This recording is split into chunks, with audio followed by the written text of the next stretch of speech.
Welcome back. We're diving straight into a really fascinating submission today. It really is. It's the opening to a simulation, and it details the detection of a black hole entering our solar system. The whole thing kicks off a 95-year countdown. And it does it with this breaking news format. It's very dramatic. Exactly.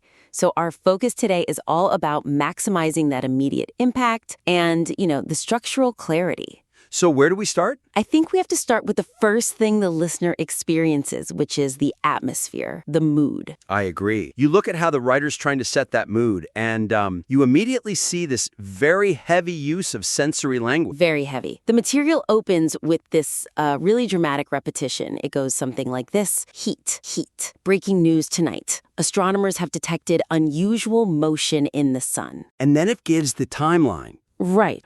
It could reach the sun and Earth in about 95 years. And then immediately after that, we get heat, heat, heat, heat, heat, heat, heat, heat, heat. Yeah, a lot of heat. So our first point is this. The repeated use of the word heat immediately establishes an intense atmosphere, but its excessive frequency may inadvertently impede the crucial scientific reveal. Right, that initial heat is, I think, a really powerful choice. It's visceral, it's terrifying, but then it's all about the flow. It is, because right after that initial sensory shock, the script drops the most critical piece of information. The actual science. The drift, the 95-year timeline, all the facts. Precisely. And inserting, 11 more instances of heat right after that discovery, it acts like this huge narrative break. It's like a stop sign. It really is. It's basically yelling at the listener right when they need to be concentrating to absorb the fact. The facts that actually establish the threat. So it moves from urgent news to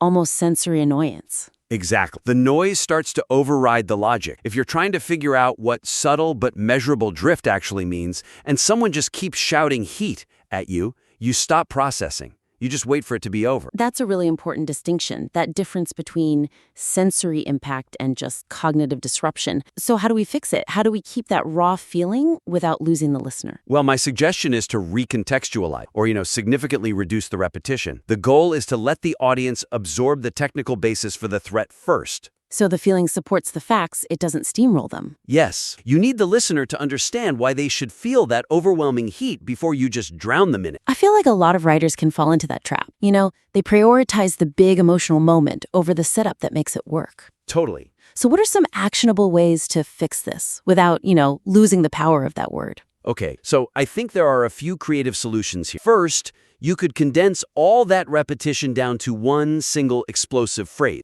Okay. But you place it dramatically after the 95-year timeline is established, so it becomes the final punch. You deliver the facts, then you say something like, 95 years, a sudden wall of heat washes over us. Oh, I like that. That makes the heat a consequence of the knowledge, not just random noise. Exactly. It gives it a structural function. It's the emotional echo of the timeline itself. Mm-hmm.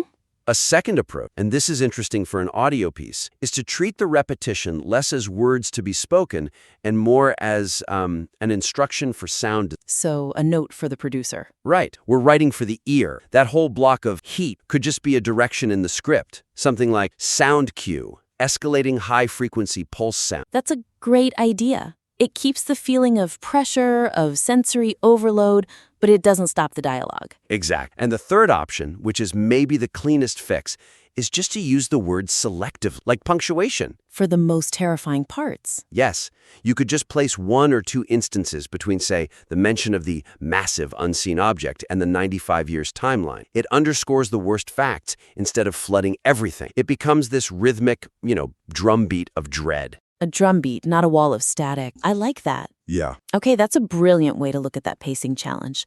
The big takeaway is you have to earn that extreme sensory reaction by letting the facts sink in first. And that actually brings us perfectly to the facts themselves. The material presents this evidence. It says, a subtle but measurable drift in the sun as if pulled by an invisible mass. Telescopes have recorded faint distortions in the light of distant stars. So this is our second point. While the technical evidence, the sun's subtle drift and the distortion of distant stars, is robustly laid out, connecting these subtle celestial motions to a direct, tangible consequence would further amplify the immediate danger. This feels critical because for, the average person, even a smart one, solar drift is pretty abstract. Very abstract. We get that it's bad, but we don't feel it in our gut yet. Right. The script provides excellent scientific proof, but it's asking a lot of the listener.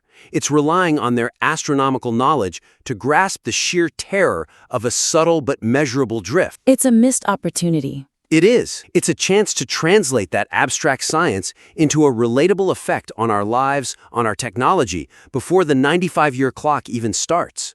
So we need to feel gravity's hand on our world right now. That's it exactly. I'd advise anchoring these observations to some immediate, even if minor, physical effects on our current systems. This makes the threat real before you even name the black hole. It shows its power. It's the difference between seeing a number on a screen and seeing the system it's measuring start to fail. That's always more terrifying. Always. So what are some concrete ways to bridge that gap? Okay, so for instance, you could add a line that connects the drift to something happening right now. Something that was previously, inexplicable. Like what? You could say something like, this drift, though subtle, has already necessitated minor correctional burns on deep space probes traveling beyond the Kuiper belt. Oh, that's good. Right? It grounds the problem in our current space tech. It shows our experts are already struggling to compensate for this outside pull. It immediately raises the stakes. I really like the space probe example. It feels very specific, very high-tech. What about something a bit more down-to-earth? We could do that. You could try something like coastal tides worldwide registered minor anomalies in the last quarter that could not be attributed to known lunar cycles. Okay, I see where you're going with that, but does that run the risk of sounding a bit generic? Tides are kind of always weird somewhere. That's a fair point. The deep space probe correction seems more precise. It suggests a known man-made system is actively being warped by an unknown force. I think you're right. The probe example is stronger because it specifically points to a pull from the outer edge of the solar system. The tides, well, you're right. It requires the listener to believe the gravitational pull is already strong enough to affect Earth's oceans, which might feel a bit premature. Yeah. The probe correction shows people fighting the current reality, which is just dramatically stronger. It's about showing acceleration, not just a static observation. Yes, and you can lean into that. Frame the observation itself as a sign of imminent catastrophe. How so? Maybe something like, scientists now suspect a massive unseen object, and the rate of solar drift has doubled in the last 72 hours, forcing astronomers to confront the unthinkable. Now that turns a calculation into a crisis, an ongoing kinetic crisis that's getting worse by the hour. It makes the evidence itself a ticking clock. That's fascinating. Making that subtle pull manifest in a real context just strengthens the entire premise. It's not abstract detection anymore, it's a physical intrusion. Mm-hmm.